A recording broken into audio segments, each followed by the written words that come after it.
Hey everyone, Ivy League Gaming here, and today we're playing Raid Shadow Legends, and I'm here to talk Hydra. I want to talk about each head and the ways to counter them.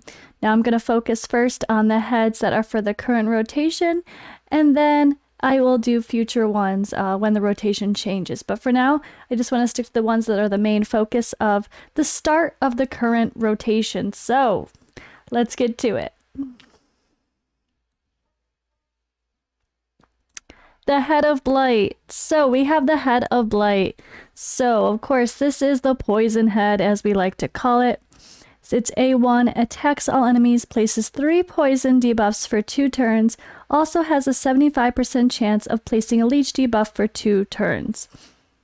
Decapitation effect, inflicts damage to all heads under HP burn whenever this head is decapitated.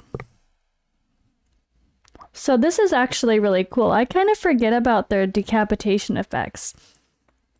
So if other heads are under HP burn when you decapitate this head, it's going to actually damage those heads even more. So if you could try to time things right and make sure HP burn is on all the heads before this head goes down, you'll be in a good place. So attacks all enemies on this A2 skill here, places a poison debuff for 3 turns, instantly deals damage from all poisons on enemies under a leech debuff. Now I'm going to talk resisting these debuffs in a second, but we'll get back to that. AoE poison, you can resist it. It doesn't say cannot be resisted, right? That helps.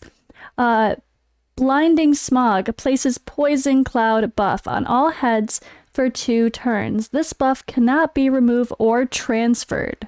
So that has that little yellow box around it. You guys know what I mean, right? And then it's passive. This head receives double damage from HP burn debuffs. Decreases the damage all Hydra heads take from AoE attacks by 10%. So AoEs are less effective, remember, in Hydra, guys. Although those enemy max HP champs still smack, don't worry. Anyway, damage from skills that scale based on enemy max HP cannot exceed 10% of the head's max HP when attacking this head. Damage taken in 1 tick from HP burn. Debuffs cannot exceed 40,000 HP. Damage taken from reflected damage from the War Master Mastery, Giant Slayer Mastery cannot exceed 50,000 set per attack. So, and then, okay, immune to stun, freeze, sleep, provoke, block active skills, block passive skills, fear, true fear, poison, petrification debuffs. Also immune to HP exchange effects, HP balance effects, cooldown, increasing effects, HP max HP reduction effects, and turn meter reduction effects. So there's a lot to break down here, and we're going to get to it. So let's talk countering this head. So how much does this head really do? We're back on hard. We're on hard now. I'm gonna pull up Hell Hades' site and show you guys some stats. All right, we're at the stages tool here. We want to see. Let's talk Hydra. This is rotation 2. Let's talk brutal. Actually, we're on the hard one now, but we'll talk brutal. Head of Blight, right? We're talking Head of Blight. This is our first head to have a conversation about. So Head of Blight. Right here, if you look down, you'll see resistance and accuracy. So the number in yellow is what you need to counteract that. So if you want to counteract its resistance, you only need 240 accuracy. If you want to counteract its accuracy, you need 400 resistance. Now this is so interesting for me to hear because honestly, I feel like as long as you have a decreased accuracy debuff in there, hello Geomancer, right? He's just such a good champion, but there's a lot of others too. If you have a decreased accuracy buff in there, that helps a lot. And honestly, having like higher 200s, 300 resistance seems to be enough as long as you have that accuracy debuff in order to resist the Head of Blight throwing those poisons back at you, right? That's what we want to see. We want to make sure that you're having the poisons not thrown at you. I shouldn't say back at you, just at you. That's this A2 here. Places poison debuffs for 3 turns. Instantly deals damage from all poisons if the champion is under a leech debuff. So you want to resist the leech first of all. And then you want to resist the poison, second of all. So you want to make sure that your champions don't have a leech buff on them when they're about to do this AoE hit here. So that's when this comes in, you're going to want to make sure that you have cleansed that leech buff before this happens, or it's going to be a hard hit. So just something to consider, or making sure you have some damage mitigation in your team as well.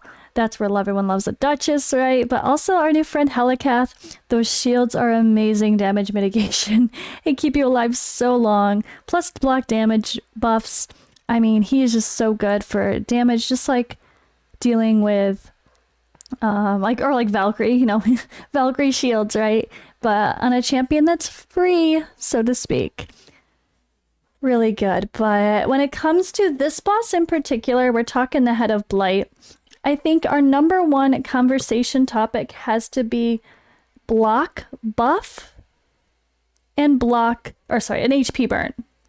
Because we can block the buff's poison cloud from happening in the first place. That's the best thing we can do, is to block the buffs from happening in the first place. Now, the current rotation we are on, you don't have to worry about the Head of Decay stripping off that block buff's debuff from your enemies, right? So luckily, you can just straight up bring in an Umbral, an Ugo, a Lady Kimmy. You can bring Warcaster, I think, too, right? You can just bring them in, and that's it. Block buffs, done. Easy to block, right? Easy to block. So you don't have to worry about getting that cleansed, and just try to keep it up more often. You can bring in a debuff extender, or you can make sure you have that Master Hexer and Sniper sometimes. Masteries to make sure you have the chance of it lasting longer at the very least. But Umbral is queen of block buffs, guys. Oh my goodness. She keeps it up so long because she's a 3-turn skill, 3-turn cooldown. It's so good. So definitely keep Umbral in mind. And she could provoke if she needed to. She could provoke the Head of Decay if it came up.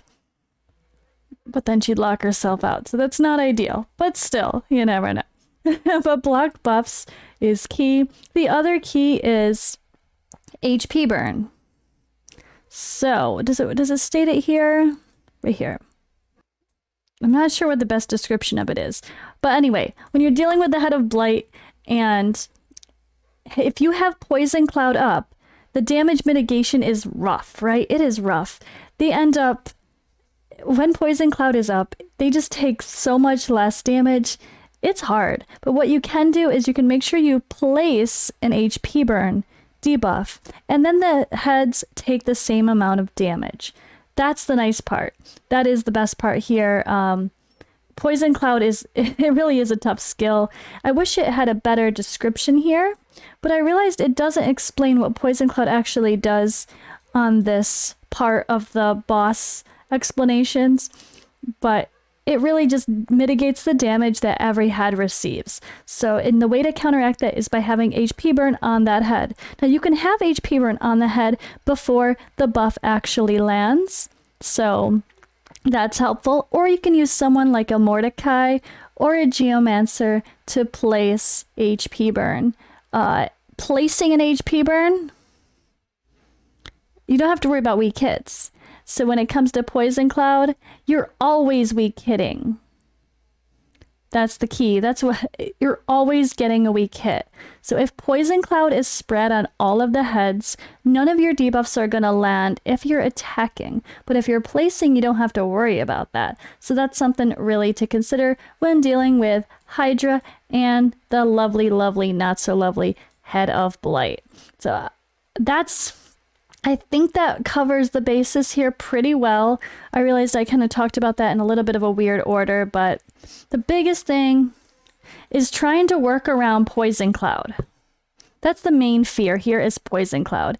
And you can block that buff from happening in the first place, or you can let the buff happen, but have HP burn on all the Hydra heads to make sure that you still can do normal attacks and land your debuffs as well along with that. So that's the biggest thing. That's why HP burn block buffs are key for fighting against the Head of Blight. Once you understand all of the heads and why they're doing what they're doing, or who you need to counteract them, well, it's easier to put a team together because you can make sure you're fulfilling all those roles. So a little bit more resistance, not so bad, is definitely helpful to resist the poisons, but you could work around that, or you can have a cleanser to cleanse off the poisons. Luckily, the poisons and the leech that are thrown on you from the Head of Blight are able to be removed. It's not like they're stuck there. So we got hard. Let me take a quick look at hard. You can take a see Head of Blight needs 355 accuracy, it says you need here to resistance, sorry, to resist its accuracy. So, but it's really not that bad. It's so confusing. I know this says 355, but I feel like even with only 250, 275, I resist it most of the time. But that is considering the HP, accuracy debuff being placed on the heads as well. So that does obviously mitigate their accuracy. That's the whole point. And that's a really great buff to have as well. So that's something to consider. It's something to consider when dealing with all these heads is the decreased accuracy. You're helping yourself have a better chance of resisting all of these debuffs that are being thrown at you, like the Head of Wrath throwing Provoke at you, or the Head of Blight throwing poisons at you, and Leech. So as long as it can't be resisted, it doesn't say it can't be resisted, you can resist it. You also probably can remove it. So there at least is that cleansing, HP burn, block buffs. Those are going to be your friends for fighting the Head of Blight. Let me know in the comments below if you guys like this type of video. I know it's a little bit different because we're not necessarily showing the action of it because, well, it's kind of hard to, isn't it? I can try in the future maybe to be doing a run and showcasing it, but it's not going to make much of a difference when it comes down to it. It's more the conversation of understanding which champions are going to help you defeat that boss. So, all right, guys, thanks for watching, and I'll see you in the next video.